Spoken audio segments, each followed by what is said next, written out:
நான் உங்க அம்மா பேசுறேன்ப்பா. இப்ப சத்து மாவு வந்து மிஷின்ல போய் திரிச்சு கொண்டு வந்திருக்கோம். இப்ப வந்து இது வந்து இப்ப பிள்ளைகளுக்கு வந்து 8 மாசம் குழந்தை பிள்ளையில இருந்து நம்ம பெரியவங்க எவ்வளவு வயசா இதா இருந்தாலும் இதை வந்து நம்ம களி மாதிரி கிண்டி சாப்பிட்டுக்கலாம், கூழ் மாதிரி கிண்டி குடிச்சுக்கலாம். இப்ப இத வந்து இதவே வந்து கொஞ்சம் வெள்ளத்தை லைட்டா காய்ச்சி இதை லட்டு மாதிரியும் பிடிச்சி நம்ம ஆபீஸுக்கோ இல்லை வெளியே எங்க போனாலும் இதை வந்து நம்ம ஸ்நாக்ஸ் மாதிரி உருண்டை பிடிச்சி நம்ம கொண்டுட்டு போய் சாப்பிட்டுக்கலாம். இப்ப இதுல வந்து 14 வகையான பொருள் இருக்கிறதுனால இத நல்ல நம்ம உடம்புக்கு சத்து நிறைய கிடைக்கும். சின்ன பிள்ளைக்கு மறக்காம நீங்க சாப்பிடுறீங்களோ இல்லையா, வளர்ற குழந்தைகளுக்கு இதை மெயினா கொடுங்க. உங்க பிள்ளை நல்லா கொள்ளுன்னு நல்லா சத்து உள்ள பிள்ளையா நல்லா வளரும். அதனால இந்த வீடியோ மிக்ஸ் பண்ணாம முழுசா பாருங்க. இது வந்து இந்த சத்து மாவு வந்து நம்ம வீட்டுல நம்மளுக்கு என்னென்ன தேவையோ அத்தனை நான் கலந்து நம்ம கண்ணு முன்னாடி இது செய்யறோம். வெளியே வந்து நம்ம வாங்குறது வந்து என்ன கலந்துருக்காங்கன்னு நமக்கு எந்த சத்து பொருள் கலந்துருக்காங்கன்னு நமக்கு தெரியாது. ஆனா விலையும் காஸ்ட்லியா இருக்கும். அதனால இது வந்து நீங்க 1 கிலோ மொத்தம் அடக்கமே உங்களுக்கு வந்து 200 ரூபாய்க்குள்ளதான் வரும். நீங்க வந்து இது பிள்ளைகளுக்கு சோம்பேறிப்படாம பிள்ளைகளுக்கு இதை செஞ்சு கொடுங்க. உங்க பிள்ளைய நல்லா கொழுன்னு நல்ல ஆரோக்கியமா பிள்ளைய வளருங்க. இப்பப்பா நம்ம வந்து சத்து மாவு திரிக்க போறோம். சத்து மாவுக்கு தேவையான பொருட்கள் சொல்றேன், கேட்டுக்கோங்க. இது வந்து கோதம்பு 1/2 கிலோ, கருப்பு உளுந்து 1/2 கிலோ, பாசி பயிறு 1/2 கிலோ, கேப்பை 1/2 கிலோ, கம்பு 1/2 கிலோ, கேரளா மட்டை அரிசி 1/2 கிலோ, திணை 1/2 கிலோ, சாம்பை 1/2 கிலோ, விறகு 1/2 கிலோ, குதிரைவாளி 1/2 கிலோ. இது வந்து சிறுதானியங்கள் அரிசி. இது சோளம் 1/2 கிலோ. இது நிலக்கடலை 1/2 கிலோ, பொட்டுக்கடலை 1/2 கிலோ, பாதாம் 200 கிராம். இது 5 கிராம் ஏலக்காய், 50 கிராம் சுக்கு, ஓமம் 10 கிராம். என் பிள்ளையெல்லாம் இப்போ சென்னையில் இருக்காங்க, பையன் பொண்ணு சென்னையில் இருக்காங்க. அதனால அவங்க பையனுக்கு பொண்ணுக்கு எல்லாத்துக்கும் 2 கிலோ நான் திருச்சி எப்பவுமே கொடுத்து விடுவேன். இப்போ கொடுத்து விட்றதுனால நான் வேற மீதி இருந்தால் நான் வச்சுக்கிருவேன், எங்கள் வீட்டில் வச்சுக்கிருவோம். காலை சாப்பாடே நம்ம வந்து இதவே நம்ம வந்து டெய்லி நம்ம சாப்பிட்டுக்கலாம். நம்ம களி மாதிரி கிண்டி சாப்பிட்டுக்கலாம், கூழ் மாதிரி கிண்டி சாப்பிட்டுக்கலாம். இதே நம்மளுக்கு நம்மளுக்கு வந்து உடம்புக்கு வந்து ஹெல்த்தியான இது. இத்தனை பொருளும் 17 பொருட்கள் இதில் சேர்ந்துருக்கு. சத்தான பொருட்கள் நம்ம சாப்பிட்றதுனால நல்ல உடம்புக்கும் நம்மளுக்கு ரொம்ப நல்லதுப்பா. நான் வந்து என் பிள்ளைகளுக்கு பூராமே 8 மாத பிள்ளையிலேருந்து இதை கொடுத்து தான் நான் பிள்ளைகளுக்கு வளர்த்துருக்குறேன். அதனால இப்போவும் அதே தான் கண்டினியூ பண்ணிக்கிட்டு இருக்கேன். என் பேரனுக்கும் இதே தான் காலை சாப்பாடு இந்த சத்து மாவு தான். இதை சாப்பிட்டுட்டு அவன் ஸ்கூலுக்கே போவான். இப்போ நீங்களும் அதே மாதிரி கொடுத்தீங்கன்னா பிள்ளைகளுக்கு வந்து நல்ல சத்தான பொருளும் கிடைக்கிது. உங்களுக்கு வெளியே வாங்குறத காட்டிலும் காஸ்ட்லியாக வாங்குறத காட்டிலும் இது உங்களுக்கு பெஸ்ட்டு. உங்களுக்கு இப்போ சின்ன ஃபேமிலி 4 பேர் உள்ளவங்களுக்குப்பா எல்லாத்துலேயும் 100 கிராம் வாங்கிக்கோங்க. எல்லாத்துலேயும் 100 கிராம் வாங்கிட்டீங்கன்னாக்க எல்லாம் இப்போ 13 மொத்தம் 14 பொருள் வந்திருக்கு. அதில் வந்து 100 கிராம் பண்ணிக்கனாக்கா 13, அப்போ 300 வெயிட் ஆயிடுச்சுப்பா. பாதாம் பருப்பு வந்து ஒரு 50 கிராம் எடுத்துக்கோங்க. 50 கிராம்னாக்கா அப்போ 350 வருது. இப்போ அந்த வெயிட்டுக்கு வந்து இப்போ வந்து ஜீரண சக்திக்கு தான் இந்த சுக்கு, ஓமம், ஏலக்காய் சேர்க்குறோம். இப்போ நம்ம இதை வந்து சேர்த்துட்டோம்னாக்கா பிள்ளைகளுக்கு வந்து நம்ம சாப்பிட்றவங்களுக்கு நல்ல ஜீரணமாயிடும், டக்குன்னு இதாகிக்கிறோம். சரிங்களா? அதுக்காண்டி தான் இது சேர்க்குறது. இப்போ நீங்கள் 100 கிராம் எடுக்கிறீங்கனாக்கா இந்த அளவுக்கு நீங்கள் சுக்கு எடுத்துக்கோங்க, 1 ஸ்பூனு ஓமம் எடுத்துக்கோங்க, ஒரு 8 ஏலக்காய் எடுத்துக்கோங்க. சட்டி நல்லா காஞ்சிருக்கு. இப்போ நம்ம கோதுமையை போடுறோம், 1/2 கிலோ கோதுமை. இப்போ வந்து நான் காமிச்சிருக்க பொருள் இருக்குல்லப்பா, அந்த பொருளை வந்து நான் ஒன்றா வறுத்து உங்களுக்கு காமிக்கிறேன்.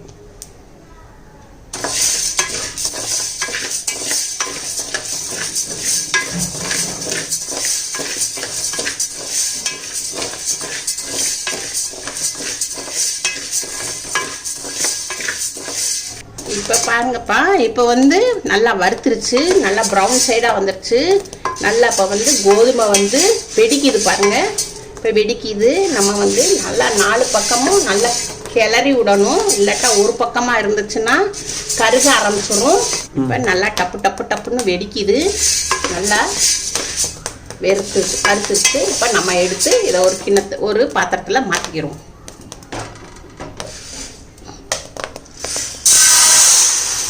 இப்போ அடுத்து நம்ம பாசி பயிறு. இப்போ நம்ம கோதுமை எப்படிப்பா வறுத்துருக்கோம் அதே மாதிரி தான் நம்ம கைவிடாமல் 4 பக்கமும் கிண்டி நல்லா வறுத்து விடணும். வறுத்து விட்டுட்டு, ஏன்னா இது நம்ம 6 மாதம் வரை நம்ம இதை 6 மாதம் வரையும் நம்ம வச்சுருக்குறோம். அதனால் கை விடாமல் நல்லா ப்ரௌன் கலரில் வர அளவுக்கு, பச்சை வடை போகிற அளவுக்கு நம்ம வறுத்து எடுத்துக்கிறணும்.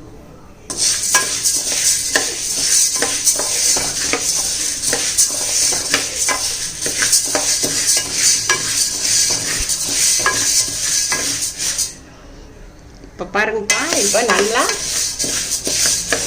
வறுத்துருக்கோம். பச்சை வாடை போகிற அளவுக்கு வறுத்துக்கிறணும். கருக்கிடக்கூடாது. கருக்கிட்டோம்னாக்க நம்ம சாப்பிடும் போது அந்த கருகின வாடை வந்துடும், மாவும் வேஸ்ட்டாக போயிடும். மெயினாக கறிக்கிறாமல்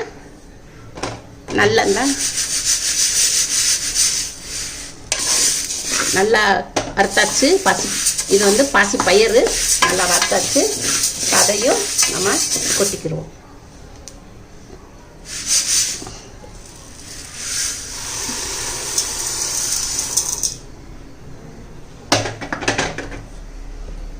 இது கேப்பப்பா.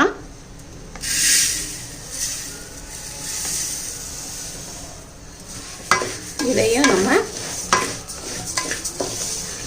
கைவிடாம கிண்டணும். இப்போ பாருங்க, இப்போ போட்ட உடனே கேப்பை அப்படி வெடிக்குது பாருங்க. கை விட்டோம்னா கருகி போயிடும். கைவிடாம 4 பக்கமும் கிண்டணும். பொடி தானியனால சீக்கிரமா வறுத்துரும் இது. இப்போ வறுத்தாச்சு. இப்போ அதையும் தூக்கி இதெல்லாம் கொட்டிக்கிறோம்.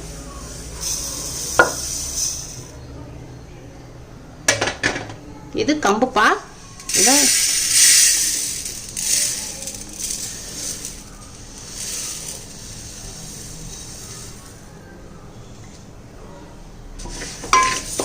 இதையும் நம்ம வறுத்துக்கிறோம்.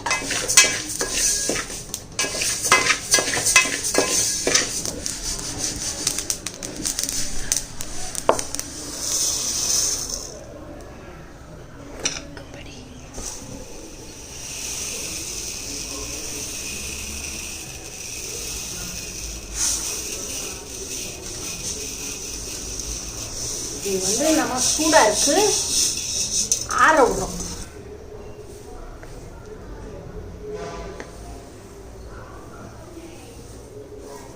ஆறட்டும். அடுத்ததாக வரட்டும். இது கேரளா மட்டை அரிசி. இப்போ நம்ம கேரளா மட்டை அரிசி போட்டோம்னாப்பா நல்லா வறுத்தாச்சு. இப்போ அதை எடுத்து வேற பாத்திரத்தில் மாற்றிக்கிறோம்.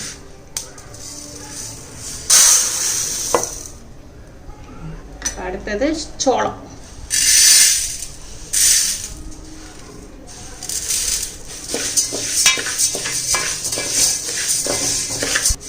இப்போ நம்ம சோளத்தையும் வறுத்தாச்சு.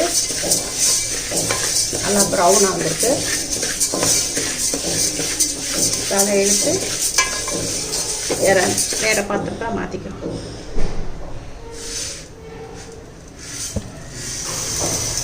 இது திணை அரிசிப்பா.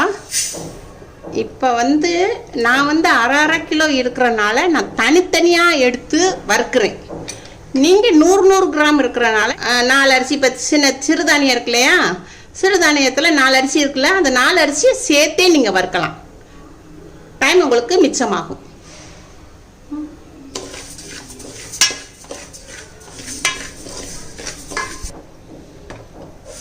இப்போ அந்த அரிசியை திணையை வறுத்தாச்சு.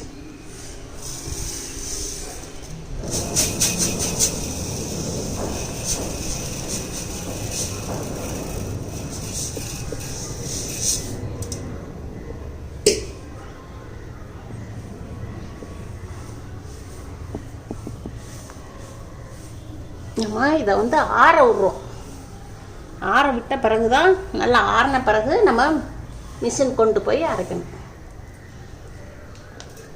இது சாம்பை அரிசி வறுத்தாச்சுப்பா.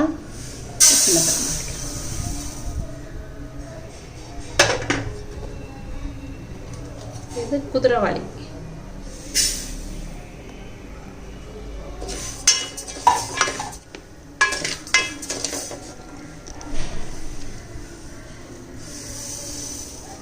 இது வரகரிசிப்பா. இதையும் வறுத்துக்குவோம்.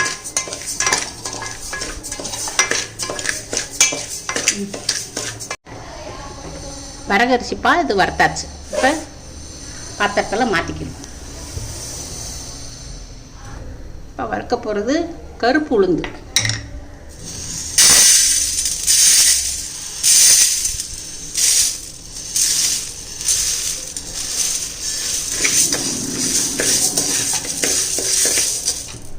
இப்போ இந்த கருப்பு உளுந்தை வந்து நம்ம பிள்ளைகளுக்கு நம்ம கொடுத்ததே கிடையாது. எந்த பிள்ளைகளுக்கு இப்போ உள்ள பிள்ளைகளுக்கு வந்து கருப்பு உளுந்துலாம் ரொம்ப சேர்க்க மாட்டாங்க. அதனால் இந்த சத்து மாவில் நீங்கள் இந்த கருப்பு உளுந்து சேர்த்திங்கன்னா பிள்ளைகளுக்கு ரொம்ப ரொம்ப நல்ல சத்தான இது. இட்லிக்கு கூட நம்ம உளுந்து வெள்ளை உளுந்து தான் போடுறோம், கருப்பு உளுந்து நம்ம போடுறது கிடையாது. அதனால் நீங்கள் கருப்பு உளுந்தில் அவ்வளோ சத்து இருக்குது. இடுப்பு வலிக்கு, எலும்புக்கெலாம் ரொம்ப ரொம்ப நல்ல பலன் கொடுக்கக்கூடிய இந்த கருப்பு உளுந்தை நம்ம சேர்த்துருக்கோம். கருப்பு உளுந்து நல்லா வறுத்தாச்சு. அந்த சூட்டோடைய இந்த சுக்கையும் போடுறோம்.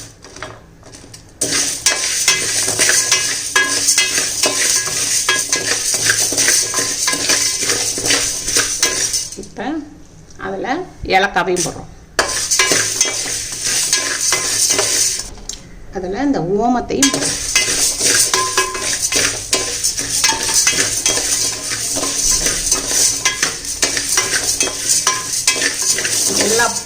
நல்லா போட்டோன்னே அந்த ஓம வாசம் நல்லா வெளியேறும். அப்படி ஒரு வாசம் வருப்பா.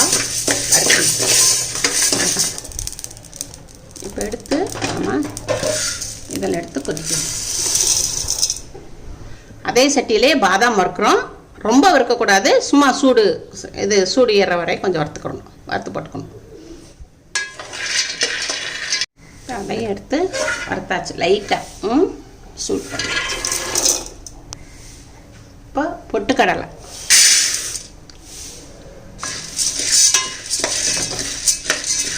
ரொம்ப நேரம் வறுக்கக்கூடாது. நம்ம உளுந்து, பாசிப்பயறு, கம்பு இதெல்லாம் நம்ம வந்து அதிகமாக அதுக்கு ஜாஸ்தி வறுத்தோம். இதுக்கு சும்மா லைட்டாக தான். இதெல்லாம் வறுத்த பொருள் தான், அதனால் இதை லைட்டாக வறுத்தா போதும்.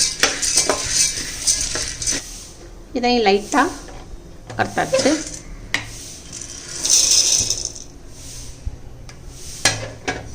நான் நிலக்கடலை பருப்பு இது தோலை பூரா எடுத்திருக்கேன். எடுத்துட்டு இதை லைட்டாக ஒரு 5 நிமிஷம் வறுத்தது.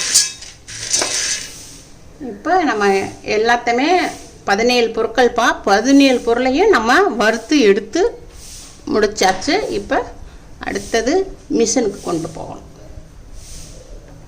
ஆற வச்சு மிஷினுக்கு நல்லா ஆறின பிறகு நம்ம மிஷினுக்கு கொண்டு போகணும்.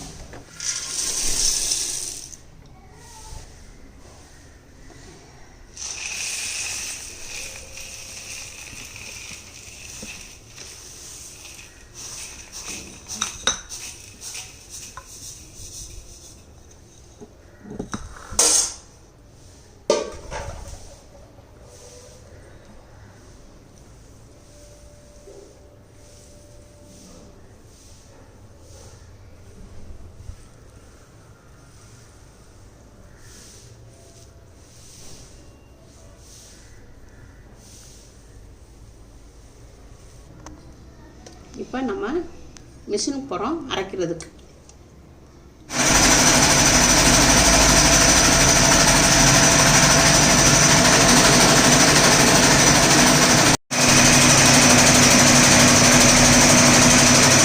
இப்போ சத்து மாவு மிஷினில் போய் திரிச்சு கொண்டு வந்திருக்கோம். அதனால் அம்மாவுக்கு லைக் பண்ணுங்கள், ஷேர் பண்ணுங்கள், சப்ஸ்கிரைப் பண்ணுங்கள்.